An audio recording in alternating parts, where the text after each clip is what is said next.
watching this, then I take it that it's no surprise that motherhood can be a total juggling act between being a mum, taking good care of your little ones, having a career, being a good wife, and being your own person. It can just feel really overwhelming and like a lot to balance. But over the past 3 years of being a mum, there are some key things that I've learned that have really helped me in juggling everything and managing everything in a way that I just don't constantly feel drained or overwhelmed. And I'm just kind of able to keep everything afloat. So I'm sharing these with you to hopefully help you in your juggling act too, so that we can thrive on this journey together. Hi lovelies and welcome, it's Funto here. So the first thing that I've learnt and that I'm constantly still learning is to simply get help, or at the very least accept it when it's offered. I find that I have family or friends or just people around me who are willing to help, but somehow in my mind I've kind of thought that the whole motherhood journey is supposed to be something that I do not on my own, but it's primarily my responsibility to take care of my children and to keep up with all of the other roles that I have in my life. And I just don't think that's entirely true anymore. And I think that people say it takes a village for a reason. And actually including the village in the process of raising your children is a really rewarding experience for everyone around you. And it's been one of the most amazing things seeing how my little girls have completely enriched my wider family dynamic and brought so much purpose to people around me, especially like the grandparents. So if you're anything like me and you're not the best at accepting help, then just please say yes when someone offers to cook for you or watch the little ones or clean a little bit for you or just to take anything off your plate. And if you're not the best at figuring out how people can help you, or maybe you're not the best at delegating, which is also something that I struggle with, I sometimes actually make a note, if not physically, then at least a mental note of the things that I can delegate relatively easily. And I've also tried to build systems in my home that allow other people to plug in. Now, of course, I'm really lucky that I do have lots of family and friends close by who are able and willing to help. But if you don't have community, then I do encourage you to invest some time into being intentional about building one. Now, I know it can sound and feel a bit daunting, especially if it requires you to put yourself out there, but there's a real beauty and joy in the reciprocity of helping people and allowing them to help you. And you just might be surprised what that process might do for you. You may end up picking up some really valuable lifelong friends along the way. So reach out to your neighbours, your community groups, if you've got a local church or just any community or activity around you, then try and go the extra mile to build that community so that you can have that support system. Ruthlessly prioritise. This is a game changer and it's something that I have, if I'm honest, had to learn the hard way. If you look at the outcome of your day, your week, or your past few months, and you're not dissatisfied with the things that have occupied your time, then it's probably a good sign that you need to reevaluate your priorities and check the things that you're actually prioritizing to get done in the day. I think the reality is that there are lots of things that will command your time in life, particularly as a mother. And so if you don't prioritize and try to do everything, then you'll very much get burnt out, or you just won't feel great doing it, even if you do manage to do it. And even more likely, you just probably won't manage to do everything all the time. And that's okay. I don't think we're meant to. So for me, I like using the Eisenhower Matrix, and this has been great for me. So rather than just having an endless list of things to do, I actually categorize things based on what's urgent and important, and things that are maybe not so urgent, but they're important. And I try to prioritize the things that are both urgent and important, or at the very least, the things that are most important, even though they aren't urgent. And then I'll try and find time for the things that are maybe less important, but they feel urgent. And that's usually administrative things. I'll also assign maybe the worst of my energy to the things that aren't so important. So for me, my priorities are making sure that my girls are well looked after. So I try and make sure that I schedule adequate time in my day to make sure I'm taking good care of them. Next on the list will probably be things surrounding my work, and I'll make sure that I've carved out adequate time to get the work done in a quality way. Other things maybe like chores and cleaning that feel really urgent because obviously the home is just constantly fighting for the need to be cleaned, or there's just some sort of clutter. There's always cleaning to do or some sort of home organization to do. But I've really been trying to fight the urge to constantly clean because it does deplete my energy and it absolutely is a time sink. And rather than just constantly doing it or doing it at the start of my day where it might be taking away some of my essential energy for more important things, I actually try and pack it into the evenings, times when my brain isn't that fresh anyway. So I've given the best of my brain and my mental power, my physical power to the things that are most important. And in the evenings, I can stick on a podcast and potter around the house and do the bits of cleaning that I need to do. I also try to prioritize Keystone Habits. So if you've read Atomic Habits or The Power of Habit, this is a concept in those books and it's a really effective one. And basically, I try to prioritize the tasks that are going to answer more of my problems. So for example, on a Sunday evening, I will prioritize spending time doing my entire schedule for the week and making sure that I have put in my calendar time to do all of the things that I prioritize over making sure that the house is clean and tidy for the week. Obviously, in an ideal world, I would have an orderly and clean home, but sometimes I'm exhausted and it just doesn't happen. But I know that if I schedule out my week, I'm more likely to tick off the things that are most important to me and the things that I prioritize than if I use that time instead to tick off the one task of cleaning up. Find your rhythm and build repetitive routines. I know not everyone works in a way that they have structured routines to everything, but it's actually such a great way to A, take out some of the brain power that you need to do every day, and B, just keep things in relative order, and it makes things just easier to follow for everyone in your household. So I've actually spent quite a lot of time in building routines across how I do everything in my household, from how and when I order food, when I cook, when I clean, how I organize the home. And these are routines that happen on a daily basis, a weekly basis, on a monthly basis. I basically have a rhythm to how I do pretty much everything. And in particular with my girls, I absolutely have routines of how I get them ready, the order and the process in which we do things, and how I do their bedtime. And honestly, they love it. Something that I've learned is that children really thrive with repetition and routine, and it's very conducive for their learning. So they're also able to do things more independently because they know what to expect. It's really, really good.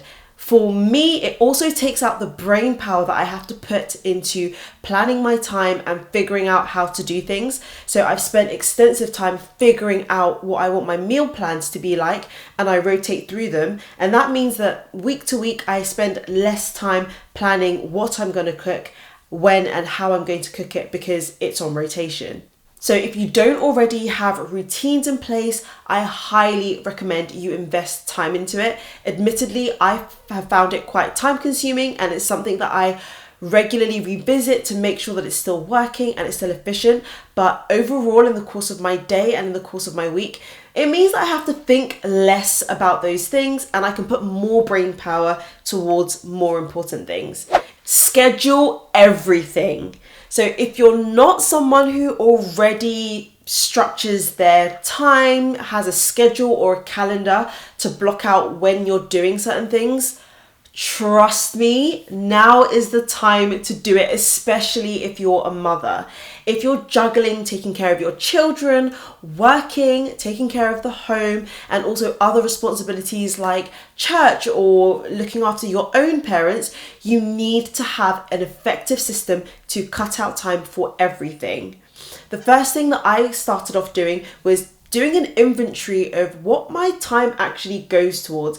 And trust me, when you do this, you'll be surprised at the things that you actually spend time on versus the things that you want to spend time on, or at least the things that you thought you were spending most of your time on. This is something I actually do pretty much on a daily basis, I will schedule out my time and I will review what I've actually spent my time doing against what I wanted or expect to spend my time doing. And it's a really great way to calibrate my expectations and to adjust maybe my priorities. If I'm spending more time on certain things that I don't want to or I didn't expect to, then it helps me to be more efficient at planning out my time at large. I love using time blocking. So if you're not familiar with it, it's just a very simple way of categorizing tasks and activities that you need to do in your day and just setting out a block of time to them. And the key thing here is to always overestimate how long things will take. So, well, at least to start with. So I found that I will set aside an hour to do something, and often I'm actually rather optimistic about how long certain tasks will take. So especially if you're starting out doing this process, I definitely think overestimate the time it takes to do each thing, and as you go along you can review how to make each task that bit more efficient. I love doing this on my email Outlook calendar. It's just super simple for me, and it means that I have my schedule on, not just on my laptop, but on any device I use. I have it on my phone and it sends me notifications when I need to move tasks or when I'm meant to be doing something else. Then it's very easy for me to keep on top of my schedule. The reason why I think this is especially important as a mum is because if I don't schedule specific time to do certain things, it just won't happen. And so at least I know that if I've put certain things in my calendar, I'm considerably more likely to get to those tasks. And if I don't get around to them, then I can adjust the way that I'm blocking my time to make sure I'm getting the important things done. I also find it quite freeing because as I've been working on my calendar and getting better at it, I found that I'm able to cut out things that waste my time and make time for habits that I really want to build. A really big one for me has been working on my fitness and regularly going to the gym, going for walks, and just working on my overall postpartum recovery. And time blocking has been so fundamental, and it's meant that I've been able to consistently go to the gym 3 times a week and make lots of progress in my overall strength, which is something that I just didn't think I would be able to do. So I highly recommend blocking out time and having a schedule. Of course, after making the schedule, the next challenge is to make sure that you stick to it. And if for whatever reason you're finding it difficult to actually stick to your schedule, then it's probably a sign you need to go back to your schedule and adjust how you've planned out your time, because maybe you're trying to do too much, or you're not giving yourself enough time, or maybe it's just not realistic and it's not working for your lifestyle. Rest. Now this, along with, to be fair, like most of the points in this video, is one that I really have struggled with. And I come from a background of being an architect, and frankly, working yourself to the bone and doing long painful hours and living on coffee is kind of glorified in the culture. I haven't actually ever really had a healthy rhythm of rest. And I know rest can look quite different for different people, but I'm focusing here on quality sleep and downtime, time where your mind is less active and your body is less active. And this is really important. And as I'm saying this, I'm trying to remind myself of it too.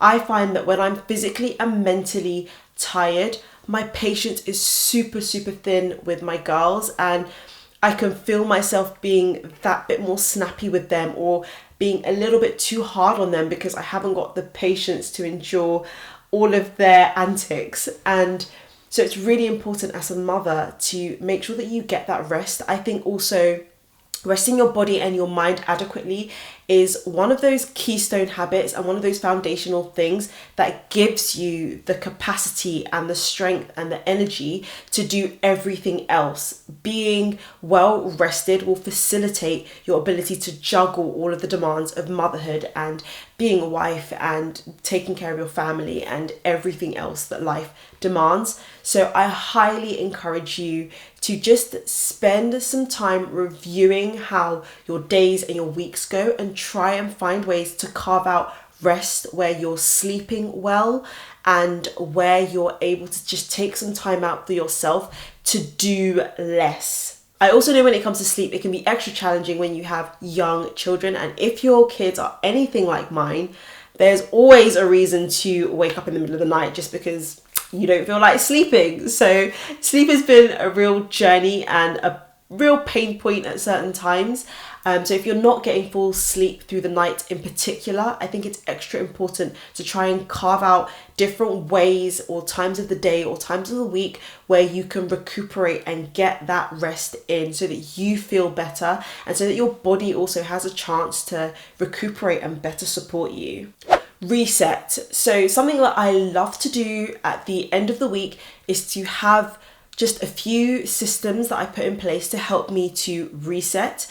And I think a reset can look different for each person depending on your lifestyle, but the main idea is just to kind of restart your week mentally, physically, your week, your home, everything that you need to do, just trying to take yourself back to zero and start afresh so that the following day you've set yourself up to just go for it again and juggle all of those plates that are constantly spinning. So for me, what that means is on a Sunday night, I usually sit down with my husband for like a good hour when the girls have gone to bed, and we'll just have a quick review of the week.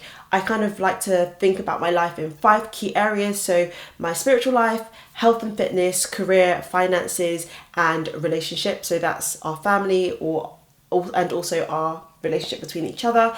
And we just kind of have a quick review of some of the goals and the things that we wanted to do in all of those areas. We review what's working, what's going well, what we want to work on, and then we action just a few points in each area to work on throughout the week. And this, for me, taking inventory of the week that's gone and preparing myself for a week ahead has been really, really great in helping me mentally reset and recalibrate my priorities of what I want to do.